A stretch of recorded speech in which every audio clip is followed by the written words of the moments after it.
আগিয়ে গেল তো।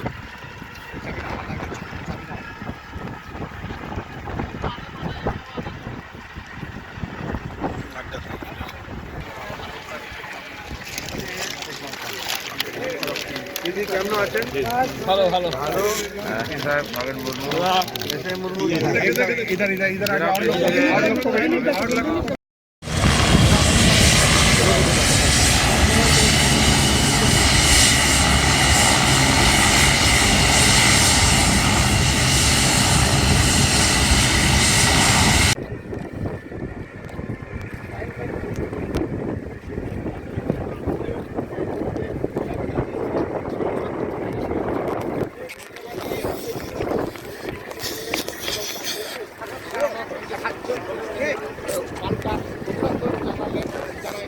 ক্যামেরা চল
सब बोलेंगे। यहाँ का आम फेमस है, आने दो ना, पहले घूमने तो दो, पहले देखने तो दो। शेर आ गया हमारा, देखने तो दो।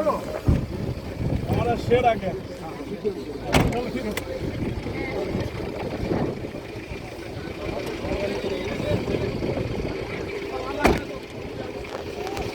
चल হ্যাঁ বাবা ঠিক আছে দাদা ভাই কমল পিছনে মোবাইল পিছনে ভাই মোবাইল পিছনে ওটা পিছনে একটু বাস দাদা ভাই দেখ একটু হাতে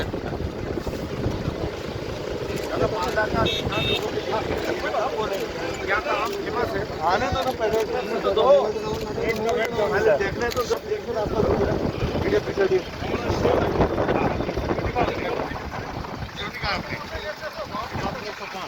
सामने सामने से पीछे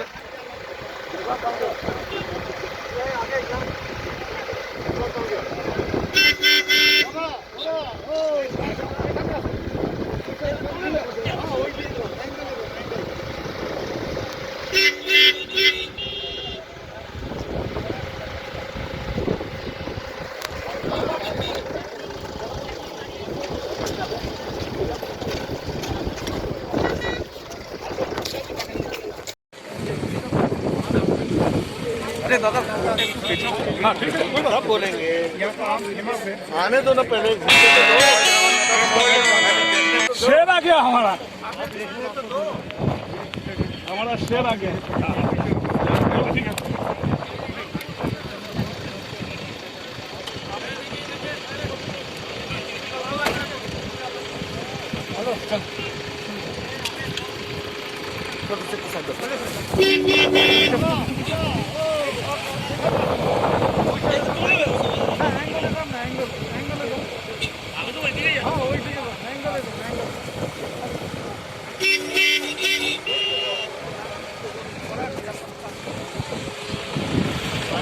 ठीक है पीछे आ जाओ ना चलो पीछे आ जाओ चलो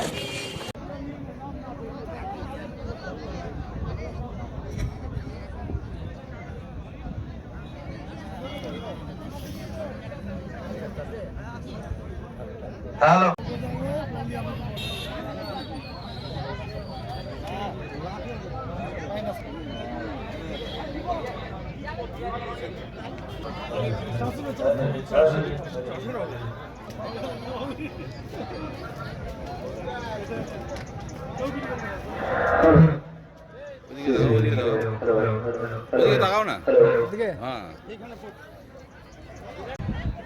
যে লাইনগুলো রয়েছে আমাদের সারিবদ্ধভাবে যে কৃষক বন্ধুরা বসে রয়েছেন সেই লাইনটিকেই ধরে সেই লাইনটি সুসম্পন্ন করবেন, নতুন করে কোনো লাইন করবেন না। ইতিমধ্যে আমাদের গেটের সামনে এসে দাঁড়িয়ে রয়েছেন, ওনাদের প্রবেশ করার ব্যবস্থা করুন।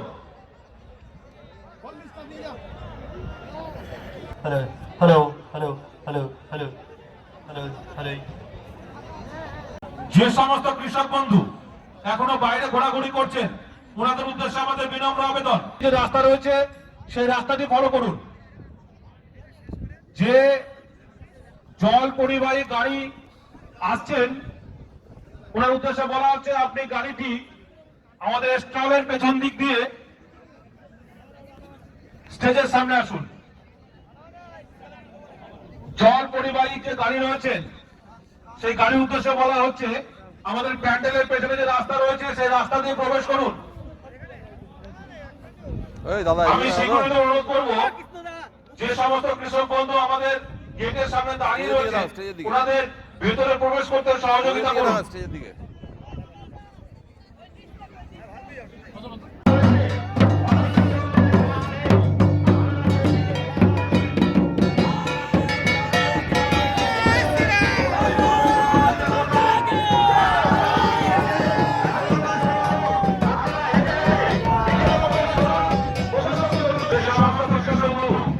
আমাদের এই পৌরসভার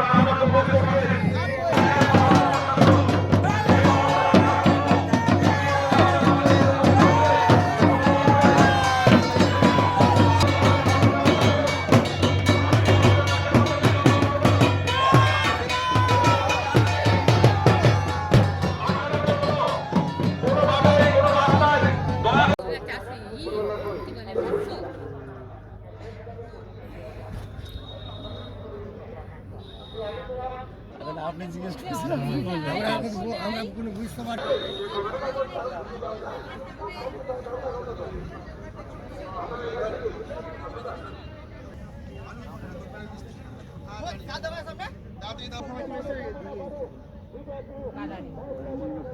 আমরা তৈরি করি। হ্যাঁ আচ্ছা শুনো একটা জিনিস, এই কার্ডে কিন্তু এদিকে আসতে দেবে না আমাদের। না ওটা ব্যবস্থা করছি না। বাবুদা ওখানে ওটা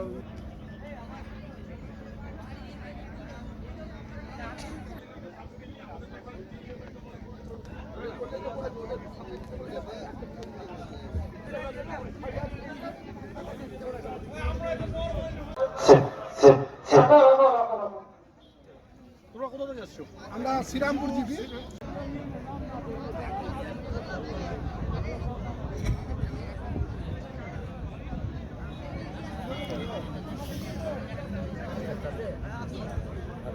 হ্যালো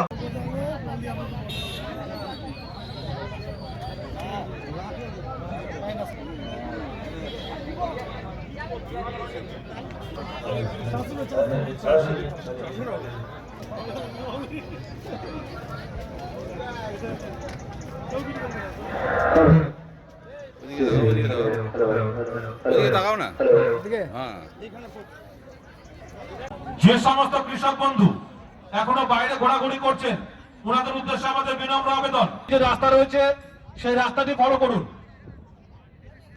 যে জল পরিবাহী গাড়ি আসছেন ওনার উদ্দেশ্যে বলা হচ্ছে আপনি গাড়িটি আমাদের স্টলের পেছন দিক দিয়ে স্টেজের সামনে আসুন।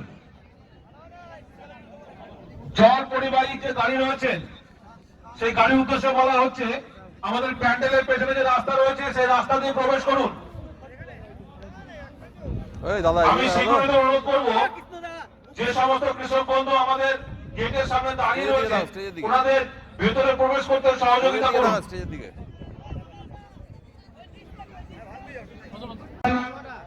আর কিছুক্ষণের মধ্যেই শুরু হবে।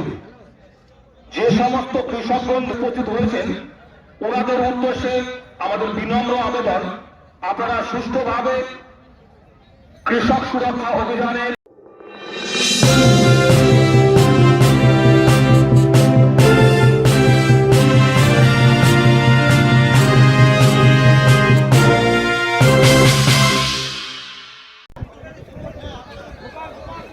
भारत माता की, भारत माता की, बीजेपी बीजेपी बीजेपी वंदे।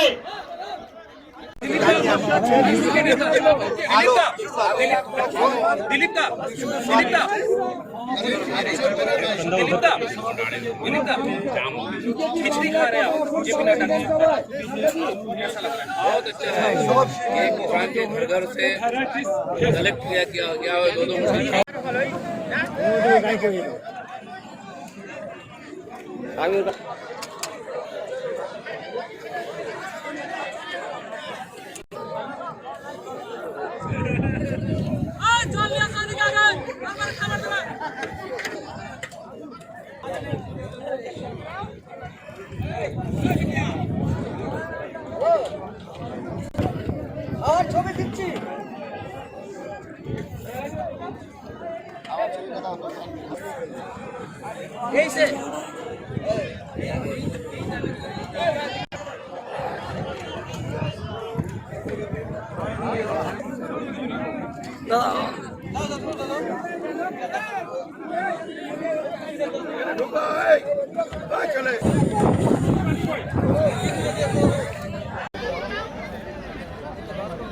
ভলান্টিয়ারদের উদ্দেশ্যে বলছি আমাদের যে আজকের যে অনুষ্ঠানের সমাপ্তি ঘোষণা করছি, অনুষ্ঠানের দ্বিতীয় আমাদের জেপি নাড্ডাজি খাবেন।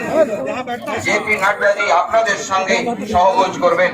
ওই সময়ে সুশৃঙ্খল ভাবে আপনারা থাকবেন, সঙ্গে খাবেন। এখানে ধন্যবাদ জানিয়ে मार दोगे यार।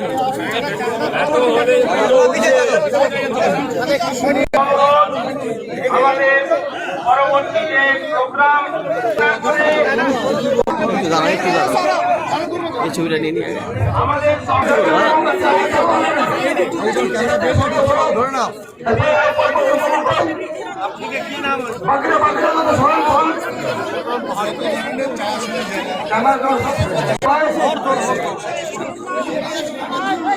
আমাদের গাড়ি শুরু হয়ে গেছে।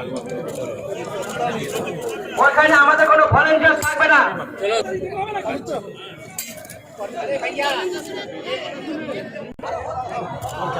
হাতটা দেখো না, আমার পুরো এটা নষ্ট হয়ে যাচ্ছে না। আমার তো এসে যাবে, রোজ আসে, চিন্তা নেই। বললাম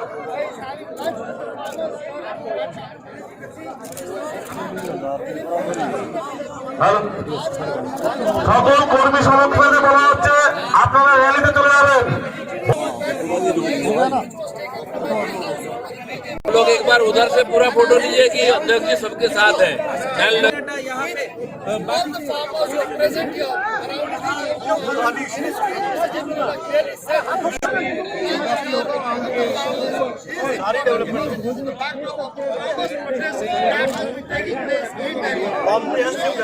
पकाया हुआ खाना खा रहे हैं।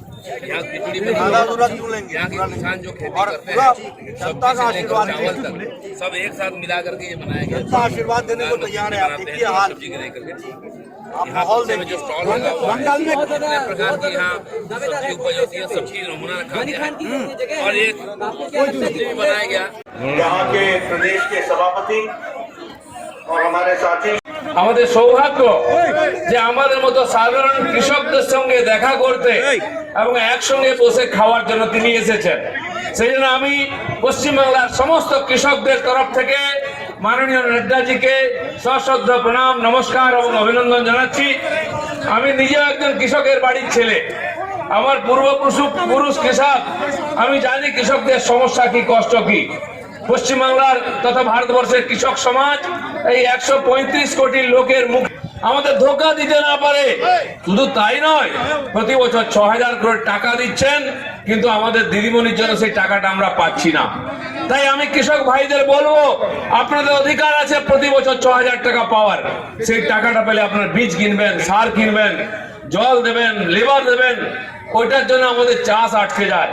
তাই প্রধানমন্ত্রী কৃষকের কথা ভেবেছেন। আমি কথা দিচ্ছি, ভারতীয় কৃষকদের কথা ভাববে, আপনারা যাতে প্রতি বছর 6000 টাকা পাবেন সেই ব্যবস্থা আমরা করব। তাই আমার কার্যকর্তা বন্ধুরা আছেন, আমাদের কেন্দ্রের মন্ত্রী শ্রীমতী দেবশ্রী আছেন, আমাদের জেলার এমপি খগেনদা আছেন। अभी प्रधानमंत्री जी ने पिछले महीने ये किसान के लिए रेल, ताकि हमारा जो प्रोडक्ट है, हमारा जो उपज है, वो रेल के माध्यम से बिना किसी रुकावट के पहुंच सके, इसकी व्यवस्था की है। और 100वां रेल जो चलाया वो संगोला महाराष्ट्र को शालीमार वेस्ट बंगाल से, उसका भी श्री गणेश किया है। यहाँ से हमारा माल सीधे महाराष्ट्र तक जा सकेगा, ये व्यवस्था की गई है। इसको हमको समझना चाहिए। मित्रों, अगर हम बात करें पैडी के प्रोक्योरमेंट की, तो हमारे ध्यान में आता है कि 64,000 करोड़ रुपए उसके ऊपर खर्च हुआ है। उसी तरीके से माइक्रो इरिगेशन फंड में नाबार्ड की तरफ से 10,000 करोड़ रुपए की व्यवस्था की गई है। और उसी तरीके से यहाँ पर हाईवे के माध्यम से वेस्ट बंगाल में 665 किलोमीटर का हाईवे का काम 25,000 करोड़ रुपए की लागत से बन रहा है, जिससे एक तो ईस्ट कोस्ट कॉरिडोर जो खड़गपुर से लेकर के विजयवाड़ा तक जाएगा, और ईस्ट वेस्ट कॉरिडोर जो भूसावल खड़गपुर से होते हुए डानकुनी तक आएगा, ये रास्ता बनेगा तो किसान के विकास के लिए, उसके उपज के लिए एक आर्थिक विकास की एक नई कहानी लिखी जाएगी। ये हमको समझना चाहिए। सहभोग में आपके साथ शामिल होंगे। मुझे मालूम है कि आप लोग सहभोज के लिए बैठ गए, मेरा इंतजार कर रहे हैं। मैं अभी आप लोगों के साथ शामिल होऊंगा, लेकिन आपको मैं प्रण दिलाता हूं और प्रण करता हूं कि मोदी जी के आशीर्वाद से और उनके ऊपर आप आशीर्वाद देंगे, आप बंगाल में कमल खिलाएंगे और उसके बाद बंगाल का विकास पूरी तरीके से होगा, किसानों का विकास होगा। इस बात को आप सब लोगों ने जो गर्मजोशी दिखाई है, मैं चाहूंगा कि कैमरा वाले दिखाएं किस तरीके का हर्ष उल्लास यहाँ देखने को मिल रहा है, किस तरीके से लोगों ने, किसानों ने मेहनत से अपने स्टॉल लगाए हैं। उनका मेहनत बर्बाद नहीं जाएगी, उसको मोदी जी कामयाब करेंगे, कमल खिलेगा, वेस्ट बंगाल का, पश्चिम बंगाल का विकास होगा, किसान का विकास होगा। ये मैं आपको बता रहा हूं। मैं आपका ज्यादा समय न लेता हुआ पुनः आपसे आग्रह करता हूं, यही जोश बना रहे और हम सब लोग आगे बढ़े। इन्हीं शब्दों के साथ बहुत बहुत धन्यवाद। खगेन मुर्मू जी, सम्मानित मंच और यहाँ इतनी बड़ी संख्या में एकत्र आए इस क्षेत्र के हमारे किसान भाई, हमारे फलों की खेती करने वाले, उपजाने वाले, ऐसे हमारे एग्रीकल्चर और हॉर्टिकल्चरिस्ट साथीगण, आज हम सब लोग यहाँ पर सहभोज के लिए ये जो कृषक सुरक्षा अभियान है, कृषक सुरक्षा अभियान में कृषक के साथ सहभोज, इस कार्यक्रम में आप शामिल हुए और मैं भी कृषक सहभोज में आप सबके साथ इकट्ठा होकर के भोजन करूंगा। ये जो आपने मौका दिया है, इसके लिए कृषक सुरक्षा अभियान के आयोजकों का मैं धन्यवादी हूं और उनको मैं धन्यवाद देता हूं। से लेकर सारे रास्ते मैं सिर्फ ऐसे हाथ हिलाता था, उधर से कहते थे जय श्री राम। और ममता जी को इतना गुस्सा क्यों आता, क्यों गुस्सा आता? अरे किसानों की सेवा की होती तो यह दिन देखने को नहीं मिलते। उसी तरीके से आज हमारा किसान, हमारा गरीब, हमारा मजदूर, जो आर्थिक दृष्टि से उसको सहयोग मिलना चाहिए था, बंगाल 29 स्थान में 24वें स्थान पर खड़ा है। यह परिस्थिति लाकर के ममता जी ने खड़ी की। यहां इरिगेशन की फैसिलिटी नहीं है, सिंचाई की व्यवस्था नहीं है, यहां स्टोरेज, अनाज को रखने की व्यवस्था नहीं है। प्रधानमंत्री जी ने आत्मनिर्भर भारत में 1 लाख करोड़ रुपए दिया है ताकि किसान अपने बारे में विकास के लिए खुद सोच सके। और निवेदन है, अभी चुनाव होगा, ममता जी को टाटा, उनको नमस्ते। मैं आजकल देखता हूं, जहां जाता हूं, मुझे पीसी और भाईपो दोनों की तस्वीरें मिलती हैं। पीसी और भाईपो दोनों की तस्वीरें, हर कोई हाथ जोड़ के खड़ा है, हर कोई हाथ जोड़ के खड़ा है, उनके पोस्टर मिलते हैं। ममता जी, बंगाल की जनता ने आपको नमस्ते करने का तय कर लिया है, ये बात आप समझ लीजिए। भाईपो को नमस्ते करने का तय कर लिया है। वो चाल चोर कौन है? बोलो, त्रिपाल चोर कौन है? कौन है त्रिपाल चोर? तोलाबाजी कौन कर रहा है? ये मैं नहीं कर रहा, ये आप कह रहे हैं किसान भाई। मित्रों, अगर हम मोदी जी की बात करें तो एमएसपी का लागत का 1.5 गुना तय किया मोदी जी ने हम लोग को देने को। उसी तरीके से एग्रीकल्चर के इंफ्रास्ट्रक्चर के फंड में 1500 करोड़ रुपए सैंक्शन किए और 3 प्रोजेक्ट सैंक्शन किए। ये जो मैं अभी आया तो यहां मैंने देखा कि यहां ये जो शहद है उसको पालन करने का कार्यक्रम किया गया है। उसके लिए राष्ट्रीय शहद हनी मिशन, इसको भी मोदी जी ने आगे बढ़ाने का तय किया है और आने वाले समय में बंगाल का किसान उसका लाभ उठा सकेगा। ये मैं आपको बताना चाहता हूं कि 10 जनवरी को कृषक सहयोग और सुरक्षा अभियान, इसकी शुरुआत मैंने की थी और हमने कहा था कि लगभग 40,000 ऐसे हमारे ग्राम सभा में ये कार्यक्रम होंगे। मुझे खुशी है कि आज 35 लाख किसान इस कृषक सुरक्षा अभियान से जुड़ गए हैं, उनको मैं बधाई देना चाहता हूं। मुझे खुशी है कि लगभग 33,000 ऐसे गांवों तक हम पहुंच पाए हैं और लगभग 30,000 हमारी ग्राम सभा, कृषक ग्राम सभा हो चुकी है।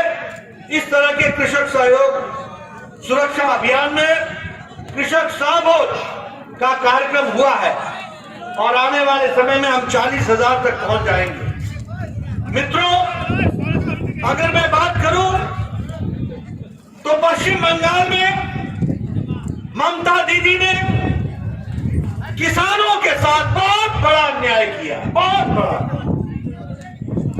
प्रधानमंत्री जी ने किसान सम्मान निधि में एक साल में 2000 की किश्त 3 बार यानी 6,000 रुपए किसानों के सम्मान में, उनको दैनंदिन में खड़े होने में, हमको किसान की दृष्टि से बीज खरीदने में, अपनी मिट्टी को ठीक करने में और किसान अच्छे से खड़ा हो सके इसके लिए सम्मान निधि देने का तय किया। अरे दादा हटो ना यार।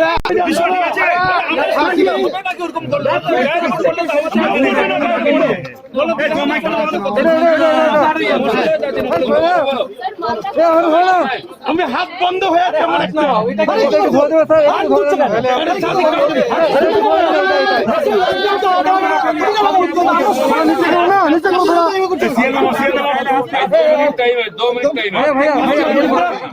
থামো থামো সব থামো সবাই থামো সবাই আরে তোমার টিভি লাইনটা কেন আছে কতবার লাগাবো Indian council for Indian centre for agriculture research के सेंटर फॉर सब tropical horticulture, central institute for सब ट्रॉपिकल हॉर्टिकल्चर, यहाँ आने का मौका मिला और यहाँ मैंने देखा किस तरीके से एक कॉम्प्रिहेंसिव खेती और समेकित खेती का विकास करने का योजन बना है। पहले ये इंस्टीट्यूट सिर्फ आम के लिए, मैंगोज के लिए और उसके रिसर्च के लिए जाना जाता था, लेकिन अब संपूर्ण खेती के लिए, हॉर्टिकल्चर के लिए, किस फलों के लिए इसकी व्यवस्था की गई है। मुझे खुशी है और निश्चित रूप से केंद्र सरकार का पूरा सहयोग और मैं ये मानता हूँ कि ये Indian centre for agriculture research अपना सेंटर इंस्टीट्यूट फॉर सब ट्रॉपिकल हॉर्टिकल्चर उन्नयन जने मोदी जी सरकारे संपूर्ण सबाई सुविधा और सुयोग देवे, तो हमें पूरा आशा रखे और जरूर इसका विकास होगा ऐसा मैं मानता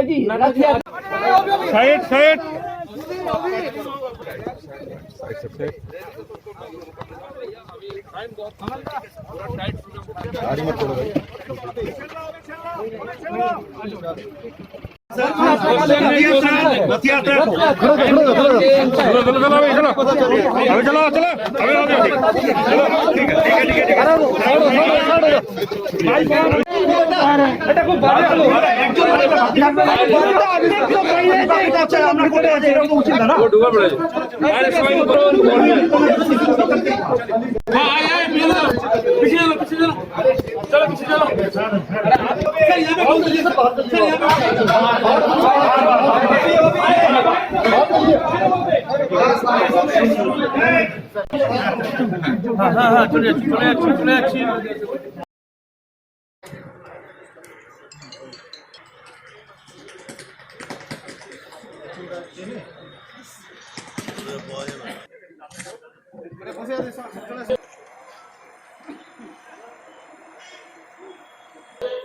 সেই মঞ্চে যে শ্রীরাম মাননীয় শ্রী অমলাচার্য মহাশয় এবং ইতিমধ্যে অঞ্চলের বিদ্যুৎ পরিষেবার উন্নতি হবে না। বিন্দু এবং এই এলাকার বাসীগণ আমরা মারনাই জয়হাট বাসী যারা এসছে ছিল আপনারা সবাই মিলে এটা দেখে শুনে আমরা শব্দ বলার অনুরোধ করছি। বিলগুলোকে একটু সুষ্ঠুভাবে এবং বিনোদা থেকে আরম্ভ করে 3 অঞ্চলের প্রধান আছে, সবার নাম নিচ্ছে না, অনেক আমরা দেখি খুব সমস্যা হয় গ্রীষ্মকালের দিকে। তো তাদের ব্যস্ততম সময়ের কিছু অংশ ব্লকের 3টে অঞ্চল, বিশেষ করে মারনাই, জয়হাট এবং ছয়গড়া, এই 3টা অঞ্চল দীর্ঘদিন ধরে লো ভোল্টেজের প্রবলেমে ভুগছিল। আমরা এখানকার জনগণ এবং বিধায়ক হিসাবে আমি বারবার আমরা দপ্তরের কাছে আবেদন করেছিলাম। দপ্তরের একটাই পরিকল্পনা ছিল যে একটা পৃথক সাবস্টেশন এই মারনাই বাঙার এই এলাকায় না করলে এই 3টা অঞ্চলে বিদ্যুৎ উন্নত পরিষেবা হবে না। সেই আবেদনে সাড়া দিয়ে আমাদের মাননীয় মুখ্যমন্ত্রীর অনুমতিক্রমে আমাদের মাননীয় বিদ্যুৎ মন্ত্রী শোভনদেব চট্টোপাধ্যায় আজকে সেই বাঙার সাবস্টেশন মঞ্জুর করেন এবং আজকে তিনি ভার্চুয়ালভাবে কলকাতার বিদ্যুৎ ভবন থেকে এই বাঙাল 33/11 কেভি সাবস্টেশনের শুভ শিলান্যাস করেন। রুদ্রতার সঙ্গে এখানে কাজ শুরু হবে।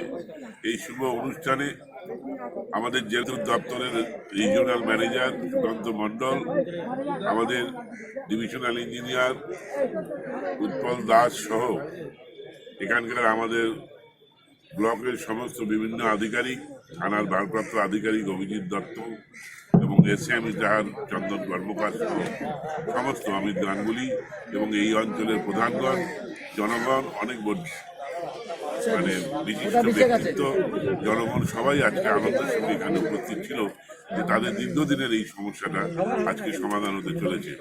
বিদ্যুৎ মন্ত্রী বিদ্যুৎ ভবন থেকে এই শিলান্যাস করলেন। আমরাও এই দপ্তরের কাছে এবং বিদ্যুৎ মন্ত্রীর কাছে, মাননীয় মুখ্যমন্ত্রীর কাছে ইটার ভাষী হিসেবে আমরা কৃতজ্ঞ যে আমাদের এই দীর্ঘদিনের একটা কষ্ট যে বিদ্যুতের সেটা আজকের থেকে এই কাজ শুরু হলো। আগামী সমাজ থেকে 1 বছরের মধ্যে আমরা এই সুফল পাবো। কেন্দ্রীয় কৃষি আইনের বিরুদ্ধে যখন লাগাতার কৃষকরা আন্দোলন করছে, তখন পশ্চিমবাংলায় এসে জেপি নাড্ডা কৃষকের বাড়িতে মধ্যাহ্ন ভোজন করছে, কি বলবেন? আচ্ছা, এটা তো নাটক, এটা রিহার্সাল।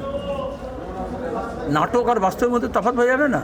5 স্টার হোটেল থেকে স্পেশাল চার্টার প্লেনে করে ঘুরে এসে হঠাৎ আদিবাসীর বাড়িতে, তপশিলি বাড়িতে গিয়ে কলা পাতা পেড়ে আর তোমার গিয়ে বাসমতি চালের ভাত খাবে, আর তোমার গিয়ে চর্বচস্যলের পেয়েও থাকবে। তারা কোনোদিন খবর নিয়েছে আমাদের আদিবাসী পরিযায়ী শ্রমিকরা তাদের বাড়িতে ঘর চলে কী করে, সংসার চলে কী করে? তপশিলি জাতির বাড়িতে গিয়ে খাচ্ছে, মুদ্র বাড়িতে খাচ্ছে, তাতে কী হবে? এগুলো তো নাটক। আসলে ওরা খাওয়াটাই ভালো বুঝেছে, গোটা দেশটাকে কুড়ে কুড়ে খাচ্ছে, আর এখানে এসে তখন আদিবাসী আর তপশিল বাড়িতে খাচ্ছে। আজকে নাড্ডাজির মালদায় রথযাত্রা শুরু করলো, কি বলবেন? প্রথমত রথযাত্রা তো পরে হবে, কিন্তু জি কোত্থেকে হয়ে গেল? আমরা বলতো বিধানচন্দ্র রায় জি বলতাম, সিদ্ধার্থ রায় জি বলেছ, জ্যোতি বসু জি বলেছ, নজরুল জি বলেছ, রবীন্দ্রনাথ ঠাকুর জি বলেছ। এগুলো হচ্ছে সম্পূর্ণ আমাদের সংস্কৃতিতে, আমাদের রাত্রিতে এসব দিল্লি থেকে উদ্ধার হচ্ছে। এগুলো আমরা অনেক আগে দেখে নিয়েছি। জি আমরা একজনকে বলি, অসংখ্য নেতা আছে, কিন্তু একমাত্র সুভাষচন্দ্রকে নেতাজি বলি। অন্য নেতাজি বলি? ওখানে সব নেতাকে নেতাজি বলে। অসংখ্য গান্ধী আছে, ছোট বড় মাঝারি, আমরা গান্ধীজি একজনকে বলি, গান্ধীজি, তাই তো? আর কাউকে গান্ধীজি বলি না। এটা মনে রাখতে হবে। সম্মান বাঙালি যখন দেয় তখন তার সম্মানটাকে রক্ষাও করে। এখন উনি বিজেপির সভাপতি, তিনি ভোটের প্রচার আসতেই পারেন, করতেই পারেন, আমাদের কোনো আপত্তি নেই। কিন্তু এই যে রথযাত্রা, এটা বুঝতে হবে বাঙালি সেই চৈতন্যের দেশে। জগন্নাথের রথযাত্রা আমরা দেখেছি, আমাদের এখানে নগর সংকীর্তন হয়। যখন মন্দিরে ঢুকতে দেয়নি উচ্চবর্ণের লোকেরা, তখন নিম্নবর্ণের লোকেরা হরে রাম হরে কৃষ্ণ বলে কীর্তন করেছে। ওটা একটা ধরনের প্রতিবাদ ছিল যে আমাকে যদি মন্দিরে না ঢুকতে দাও আমি রাস্তায় নেমে যাব, কিন্তু আমার কথাটা আমি বলবো। বিজেপি যেটা করছে, হঠাৎ অসময়ে কেন রথযাত্রা করছে? যখন রথযাত্রা হয় আষাঢ় মাসে, যখন উল্টো রথ হয়, রথে না হোক উল্টো রথে, কখনো তো এই নাড্ডাজিকে দেখিনি, তখন কখনো তো এই বিজেপিকে দেখিনি। যখন পাঁপড় ভাজা হয়, যখন তেলে ভাজা হয়, যখন গাছ বিক্রি হয়, যখন পুতুল কেনার জন্য বাচ্চারা ভিড় করে। এখন দাঁড়িয়ে ভোটের জন্য ওরা করছেন, কিন্তু এই যে ধর্মীয় আবেগকে ব্যবহার করা। মমতা যেরকম দুর্গা পুজোর কার্নিভাল, যেরকম হজ্জ মুবারক, ঈদ মুবারক করে সাইনবোর্ড লাগান, এগুলো বিজেপির কাছ থেকে শিখেছেন। বিজেপি যখন যেখানে ভোট হয় তখন সেখানকার দেব দেবী, সেখানকার সংস্কৃতি, সেগুলোকে ব্যবহার করার চেষ্টা করে। হঠাৎ করে দাড়ি বাড়ি দিয়েছেন রবীন্দ্রনাথের মতো মোদিজি। এগুলো হচ্ছে নাটক, পরিষ্কার কথা। কিন্তু আমি মানুষকে বলবো, জোরহাতে বাংলার মানুষকে, যে ওরা একটা আবেগ তৈরি করার চেষ্টা করছে। সেই আবেগে বিভিন্ন রাজ্যের লোকজনকে তারা নিয়ে আসছে। এ রাজ্যে অনেক লোককে পেয়েছে, প্রতিদিন তৃণমূল থেকে কিছু লোককে পাঠাচ্ছে। কিন্তু আমরা চাইছি কাজ, আমরা চাইছি শিক্ষা, আমরা চাইছি হাসপাতাল, আমরা চাইছি উন্নয়ন, আমরা চাইছি শিল্পায়ন। যখন যুবরা যাচ্ছে এখানে নবান্ন অভিযান করছে কাজের দাবিতে, তখন ওরা রথযাত্রার নাটক করছে। আমাদের বাংলার বেকার ছেলেমেয়েদের কোনটা দরকার এখন? রথের মেলা, ভোটের মেলা, না কাজ? সেটা হচ্ছে বেসিক প্রশ্ন। বাম কংগ্রেস জোট কি আব্বাস সিদ্দিকীর সঙ্গে হাত মেলাবে? আমরা অনেক দিন বলেছি, এখনও বলছি, যাকে তোমাদের ঘাট থেকে এগুলো কিছু নামছে, আস্তে আস্তে বোঝা, এটাও নেমে যাবে কয়েকদিনের মধ্যে। আমরা বলেছি যে সমস্ত দল, ব্যক্তি, গোষ্ঠী বিজেপির কাছে বিক্রি হবে না, তৃণমূলের ভয়ে নিজের শিরদাঁড়াকে বিকিয়ে দেবে না, সোজা রাখবে, এমন সমস্ত মানুষকে নিয়ে আমরা বাংলাকে বাঁচাবো, বাংলা মানুষের ঐক্যকে বাঁচাবো এবং উন্নয়নের পথে এগিয়ে যাব। এবং সেখানে দাঁড়িয়ে কোনো ব্যক্তির সঙ্গে এভাবে তো হয় না সমঝোতা, আসন সমঝোতা হয় দলগুলোর মধ্যে। বামফ্রন্ট, বাম সহযোগী দল, তার সঙ্গে কংগ্রেস, তেমনি আরও অনেক দল আছে যারা দল তৈরি করে বা দল আছে তারা আমাদের সঙ্গে কথাবার্তা বলছেন। সেরকম ইন্ডিয়ান সেকুলার ফ্রন্ট তারাও আমাদের কাছে প্রস্তাব দিয়েছেন, আমরাও প্রস্তাব দিয়েছি, আমরা আলাপ আলোচনা করছি, কারণ আমরা ভোট ভাগ হতে দিতে চাই না এবং তৃণমূল বিজেপিকে একসঙ্গে রাজ্যের মানুষ লড়বে ঐক্যবদ্ধভাবে, সবাইকে আমরা আহ্বান জানিয়েছি একসঙ্গেই লড়বে। যদি জোট হয় তাহলে আব্বাস সিদ্দিকীকে যদির কথা নদীতে ফেলে দাও, আলোচনা যখন হয়ে যাবে তোমাদের সাংবাদিক সম্মেলন করে জানিয়ে দেবো। ঠিক আছে। সরকার হওয়ার 3 মাস পরে আমি কাঁধে দায়িত্ব নিয়ে যাচ্ছি, এদের রাজনৈতিকভাবে দেউলিয়া করে ছাড়বো। জবাব তো পাবেন। বড় বড় ভাষণ, বড় বড় গুলি, কি বলছে যে অনেকে ভেবেছিল আমি দল করব, আমি দল করিনি। কেন? আমি অকৃতদান। তুমি অকৃতদান না বাবা, তুমি অকৃতজ্ঞ, তুমি অকৃতজ্ঞ। মমতা বন্দ্যোপাধ্যায় আজকে ভরসা করে যাকে মেদিনীপুরের মানুষের জন্য কাজ করার জন্য নিয়োজিত করেছিল, আচ্ছা আপনারা বলুন তো, বলছে 5 বছর মমতা বন্দ্যোপাধ্যায় নাকি নন্দীগ্রামে আসেনি। আমি আপনাদের জিজ্ঞেস করতে চাই, 5 বছরে মোদী কবার মেদিনীপুরে এসছে? 5 বছরে অমিত শাহ কবার মেদিনীপুরে এসছে? 5 বছরে রাজনাথ সিং কবার মেদিনীপুরে এসছে? 5 বছরে পীযূষ গোয়েল কবার মেদিনীপুরে এসছে? কালকে মোদিজি হলদিয়ায় আসছে। কেন? ভোট আছে তো, ভোট দিতে হবে, সেই জন্য। হলদিয়া থেকে তো তৃণমূল কংগ্রেস 50,000-এর বেশি ভোটে জিতবে। কিন্তু আমি আপনাদের বলছি, এবার নির্বাচনটা গুরুত্বপূর্ণ। কেন? আপনারা এতদিন ভোট দিয়েছেন সরকার নির্বাচিত করতে, এবার ভোট দেবেন সরকার নির্বাচিত তো করবেনই, তার সাথে পূর্ব মেদিনীপুর এবার বাংলার মুখ্যমন্ত্রী নির্বাচিত করবে।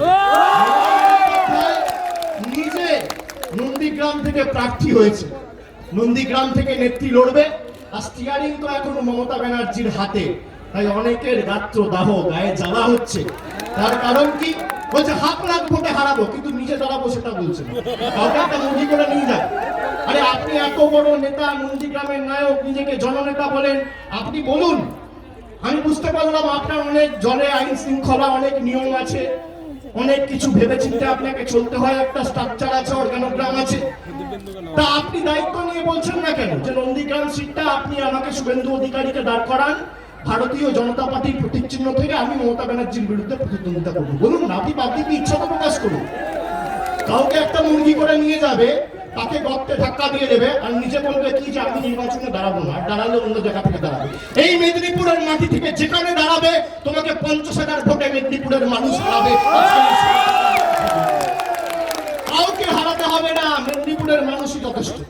অনেকে বলতো না অধিকারী গড়, অধিকারী গড় আবার কি? এই জেলা একটা পরিবারের নাকি, এই জেলা তো মেদিনীপুরের মানুষের। এই গড় বীরেন্দ্রনাথ শাসমলের গড়, এই গড় সুশীল দাঁড়ার গড়, এই গড় সতীশ সামন্তের গড়, এই গড় ঈশ্বরচন্দ্র বিদ্যাসাগরের গড়, এই গড় ক্ষুদিরাম বোসের গড়, এই গড় মেদিনীপুরের মাভাই বোনেদের গড়। অধিকারী গড় আবার কি? অধিকারী গড় আবার কি? আমার আজকে এখানে সভা আছে, আমি 7 দিন 8 দিন আগে বলেছিলাম, ফেসবুকে আবার অনেকে ভিডিও ছাড়ছে যাতে আমি ভয় এখানে না আসি, আমাকে ভয় দেখাবে, আমাকে চোখে কলকল করে ওই দুটো এমনি তো জোকারের মতো মুখ, তারপর আবার বড় বড় কথা আমাকে বলছে যে এরা দেখে নেবো, না শুধরাও এই করবো তাই করবো। আরে তোর বাপকে গিয়ে বল বাড়ির 5 কিলোমিটারের মধ্যে দাঁড়িয়ে আছে,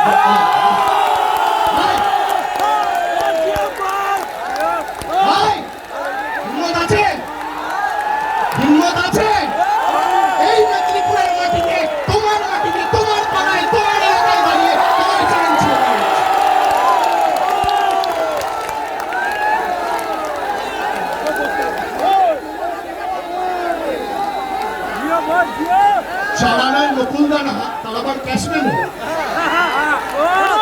আমাকে থ্রেট দিচ্ছে। আজকে এলাম, আগামী 2 মাসের মধ্যে আরো 50 বার আসবে। কোথা দিয়ে যাচ্ছি? নেতৃত্ব নিজে নন্দীগ্রাম থেকে দাঁড়াচ্ছে। কোথা দিয়ে যাচ্ছি? যারা মেদিনীপুরের মান সম্মানকে দিল্লির বুকে বিক্রি করে দিয়েছে না, মেদিনীপুরের আবেগকে, তাদেরকে কড়ায় গন্ডায় মানুষ আগামী দিন জবাব দেবে, কাউকে কিছু করতে হবে না। কোথায় কোথায় কি বলছে, ঘুমাচ্ছে ভাইকে।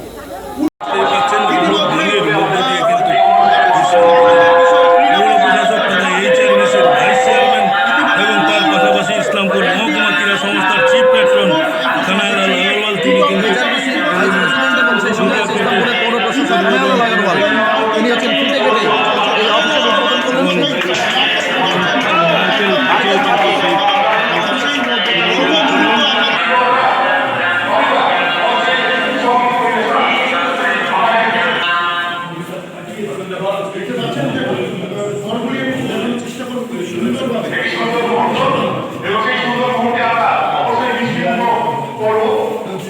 আমরা সেই চিত্রই দেখানোর চেষ্টা করছি আপনাদের। ইতিমধ্যেই টিনের গুমটি ইসলামপুরে মানুষ ভূতরে বাড়ি বলে জানতো, কি বলবেন আজকের এই ইমারত দেখে? উন্নয়ন তো একদিনেই হয় না, একটু সময় লাগে।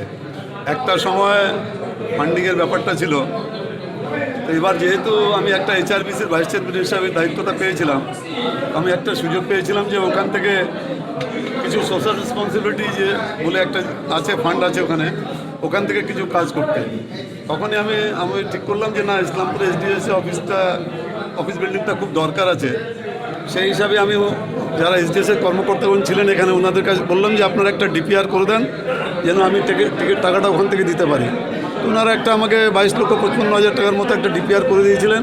সেই টাকাটা আমরা HRBCতে দিয়েছিলাম বলেই আপনি দেখছেন যে একটা দ্বিতীয় আমরা কমপ্লিট করতে পেরেছি। একটা খুব ভালো অফিস বিল্ডিং আমরা পেয়েছি। আগামী দিনে খেলাগুলো এখন দরকার আমাদের ইসলামপুরে যেন ভালো ভালো খেলা হয়।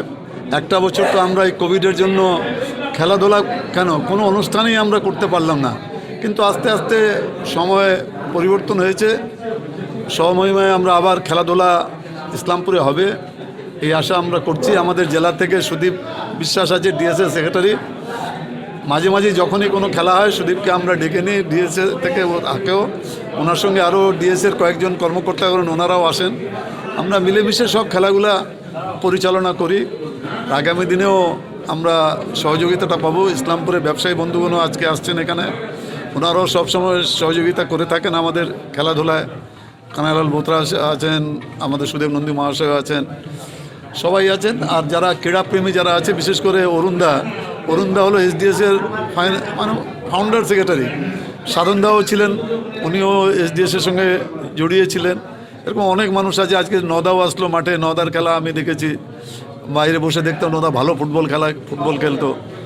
তো একটা সময় অনেক ক্রীড়াপ্রেমীরা আছেন যারা আজকে দেখেছি, অনেক ক্রীড়াপ্রেমীও আছেন। আর বিশেষ করে এখনকার যারা জড়িয়ে আছেন ক্রীড়ার সঙ্গে, SDSA এর সঙ্গে হোক বা বিভিন্ন ক্লাবের সঙ্গে হোক, তারাও অনেকেই এখানে উপস্থিত ছিলেন। সবাই এই ঘরটা দেখে সবাই আনন্দিত হয়েছেন। আগামী দিনে আমরা যেন আরও ভালো খেলা আমাদের দায়িত্বের মধ্যে পড়ে, ইসলামপুরে আরও যেন ভালো ভালো খেলা আমরা পরিচালনা করতে পারি, এই দায়িত্ব আমাদের সবারই থাকলো। দাদা, ইসলামপুরের খেলাধুলার বিষয় প্রসঙ্গে আপনার একটা অনুগত ভূমিকা রয়েছে। ইসলামপুরের স্টেডিয়াম কবে উদ্বোধন হতে চলেছে এবং কোর্টের মাঠের সংস্কারটা ঠিক কিভাবে হবে একটু যদি বলেন তাহলে। কোর্টের মাঠটাকে আমরা প্রথম কাজটা করেছি, কোর্টের মাঠটাকে আমরা বাউন্ডেড করতে পেরেছি। এখন যেটা ভিতরে যেটা সংস্কার ব্যাপারটা আছে, মাননীয় মহকুমা শাসক যিনি আছেন উনি খুব ক্রীড়াপ্রেমী, খুব মানে এনার্জি আছেন খেলার প্রতি। একটা আরও প্রপোজাল আমরা পাঠিয়েছি যে ওই কোর্ট ময়দানটাকে আমরা একটু কাল্টিভেট করে দিয়ে, প্লাউইং করে দিয়ে, ওটাকে একটু সমতল করে দিয়ে ওখানেও যেন একটা খেলাধুলার উপযুক্ত একটা মাঠ তৈরি করা যায়। স্টেডিয়ামটা মোটামুটি কমপ্লিট হয়ে গেছে, কিন্তু যেহেতু এটা আমরা ল্যান্ডটা গভর্নমেন্ট অফ ওয়েস্ট বেঙ্গলের ক্রীড়া দপ্তরকে, যুব কল্যাণ ক্রীড়া দপ্তরকে হ্যান্ড ওভার করেছিলাম, ওই জন্য স্টেডিয়ামটা কমপ্লিট হওয়ার পরেই সেটাকে আর অল্প কিছু কাজ বাকি আছে। আমি কয়েকদিন আগে গেছিলাম স্টেডিয়ামে। আর আমাদের একটা পরিকল্পনা আছে যে এই হাইস্কুল মাঠটা, এটা আমাদের অফিসের একদম সংলগ্ন মাঠ বলা যায়, বা অফিস বিল্ডিং যেটা হয়েছে তার গ্যালারি থেকেও সব খেলাগুলো দেখা যাবে। তা একটা পরিকল্পনা আছে যে হাইস্কুল মাঠটাকে কোর্টের দিকে মুখ করে যদি একটা সাইডে আমরা গ্যালারি করতে পারি। আমার স্কুল কর্তৃপক্ষের সঙ্গেও এই ব্যাপারে আলোচনা হয়েছে, ওনারাও রাজি আছে। আমি একটা DPR তৈরি করতে বলেছি, সেটা হলে আমরা ফান্ড কোথাও না কোথাও থেকে ব্যবস্থা করে সেই কাজটাও আমরা করাবো। দাদা, যে ভবনের আজকে আপনি উদ্বোধন করলেন, এর 3 তলার কাজ এখনো বাকি রয়েছে, সেটা কবে? পুরো 7-8 লাখ টাকা এখনো আছে। সুভাষ বলছিল আমার কাছে যে 22 লাখ পুরো খরচা হয়নি, এখনো আছে। তো আর কিছু যোগ করে দিলে ওটা 3 তলাটাও হয়ে যাবে।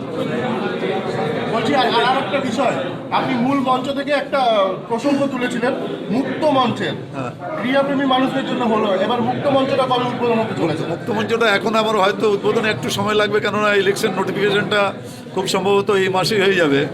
তা ওটাও মোটামুটি কমপ্লিট হয়ে গেছে। আমরা ওই নোটিফিকেশনে ইলেকশন পিরিয়ডটা শেষ হওয়ার পরে ওটাও আমরা উদ্বোধন করে দেবো। আপনারাও গিয়ে দেখবেন, খুব সুন্দর হয়েছে। ওটাও মুক্ত মঞ্চটাও খুব ভালো হয়েছে, ভালো লাগবে সবাই। বলছি দাদা, পাবলিক হল ডেমোলিশন, এই পাবলিক হলের ডিমোলিশনটা আমরা এই জন্য করেছিলাম যে আমাদেরকে ডিস্ট্রিক্ট ম্যাজিস্ট্রেট জানিয়েছিলেন যে আপনারা ইমিডিয়েট ডিমোলিশনটা করে দেন, আমরা কাজটা আরম্ভ করব। কিন্তু ওই মাঝখানে আবার উত্তরবঙ্গ উন্নয়ন দপ্তরের কাজকর্মের কিছুটা ব্যাঘাত ঘটে গেল। যে বাজেটের একটু বেশি কাজ হয়ে যাওয়াতে এই কাজটা টেন্ডারটা ক্যান্সেল হয়ে গেছে। তাও আমি বলেছি, মুখ্যমন্ত্রীকেও আমি চিঠি দিয়েছি যে দিস ইজ দ্য অনলি হল যেখানে আমরা অনলি অডিটোরিয়াম যেখানে আমরা সব প্রোগ্রামগুলো করি।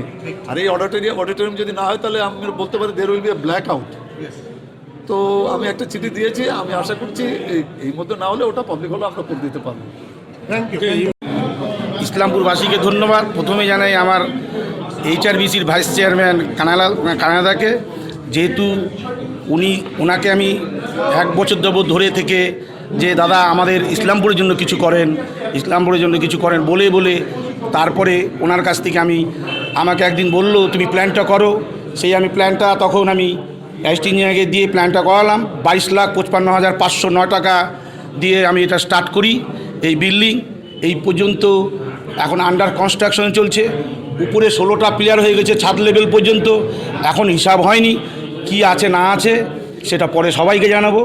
আরও আমি আশা করছি যে আমাদের এখানে ফিটো ব্যবসা সমিতি, DSA সেক্রেটারি, আমি চাচ্ছি তাদের কিছু সহযোগিতা, যে ইসলামপুরের উন্নয়ন যদি খেলাধুলার উন্নয়নটাকে বানানো যায়।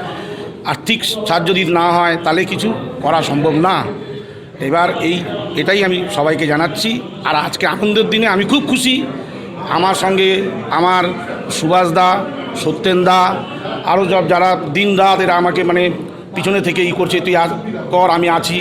এর জন্য আমি সবাইকে ধন্যবাদ জানাই, ইসলামপুরবাসীকে জানাই, তারা আজকে আসছে বলে বলে আমার সম্পর্কে বক্তব্য শেষ। একতলাটা যখন হয়েছিল সেখানে হচ্ছে সাংসদ সেলিম সাহেব, হ্যাঁ সেলিম সাহেব দিছিল 10 লাখ টাকা।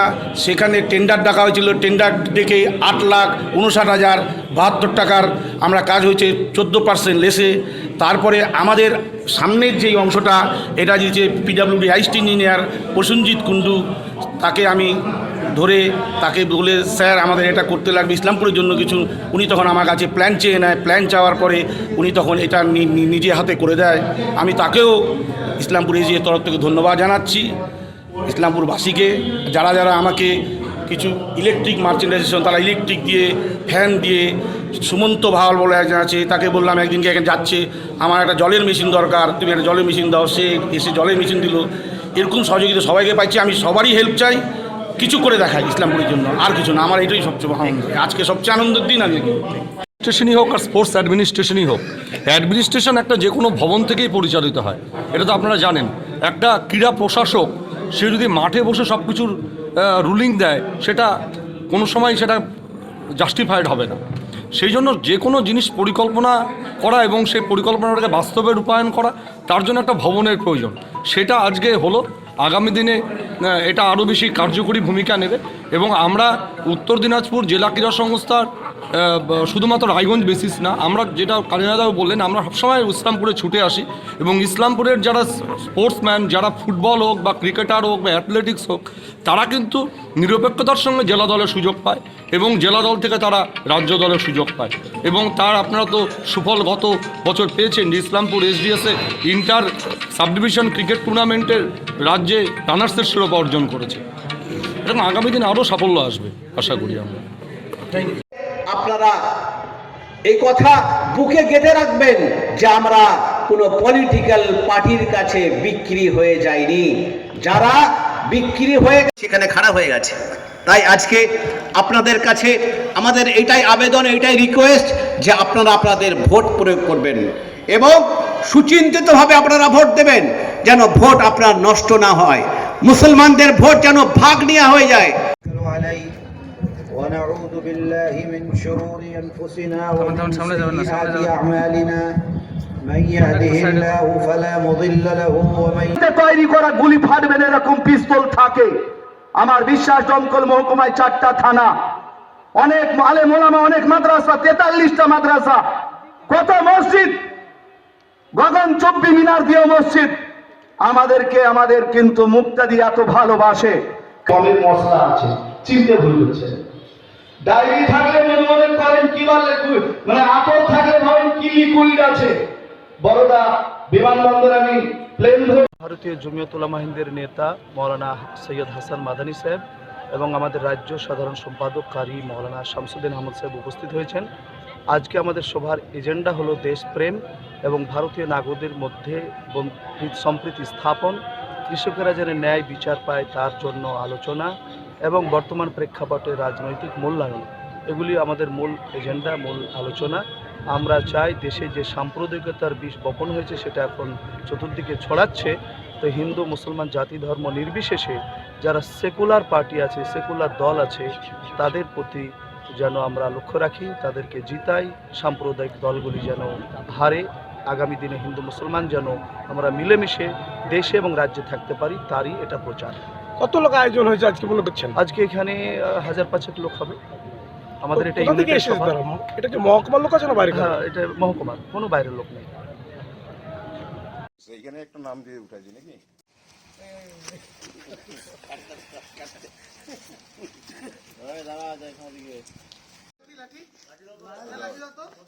পরে আবার 10টা নেই, একবারে কাউন্ট হয়ে যাবে, তাই না? কথা শুনতেছে, চুপচাপ করে আছে।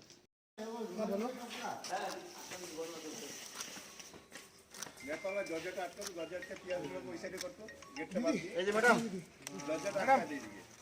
ম্যাডাম খুলতেছিস কেন? ম্যাডাম আচ্ছা, বাতি দাও। এই ম্যাডাম কচ্ছপ পিয়াজগুলো ধরে এই সাইডে কর। ম্যাডাম এই যে কচ্ছপ জিন্দা আছে না? কিছু ম্যাডাম জিন্দা আছে না, এখন তো এগুলো তাহলে ইন্ডিভিজুয়াল সব বের করতে। এই হে মরে গেছে, আস্তে এটা পুরো খুলো না না না। এই আরে ঠিক আছে, আরে করে দিচ্ছি, দাও মুকুট পাবে, মুকুট একাই করে দিচ্ছে, একটু প্রথম দিকে দেখতেছি, আস্তে আস্তে অত মুকুট দিন।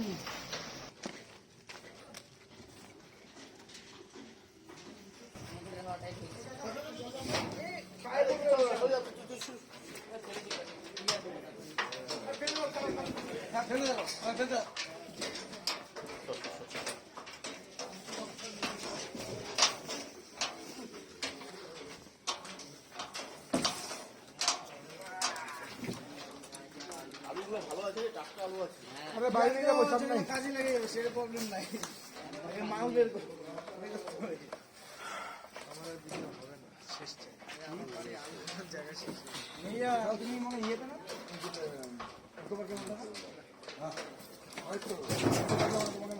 কি জানতে পারলেন?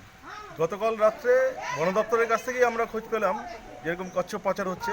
শিলিগুড়ি মোড়ে আমরা রাত্রিবেলা গিয়ে বন দপ্তরের আধিকারিকরাও ছিলেন, তাদের সাথে যৌথ অভিযানে প্রায় 1200 কচ্ছপ উদ্ধার হয়। এই কচ্ছপগুলো উত্তরপ্রদেশ থেকে গঙ্গারামপুরে নিয়ে যাওয়া হচ্ছিল। কতজন ছিলেন? 4 জন গ্রেপ্তার হয়েছে, 2 জন গঙ্গারামপুরের, যুগল কিশোর বর্মন এবং তপন সরকার, আর 2 জন উত্তরপ্রদেশের। তাদের নাম পাওয়া গেছে? তাদের নাম পাওয়া গেছে, একজনের নাম রাকেশ কুমার, একজনের নাম বিজয়। অনেক দিন ধরেই আমরা জানতাম যে গঙ্গারামপুরে এরকম একটা কচ্ছপ পাচার হয় এবং সেখান থেকে বিক্রি হয় অবৈধভাবে। বন্যপ্রাণী সংরক্ষণ আইনে এটা চরমতম শাস্তির আমরা দাবি করছি।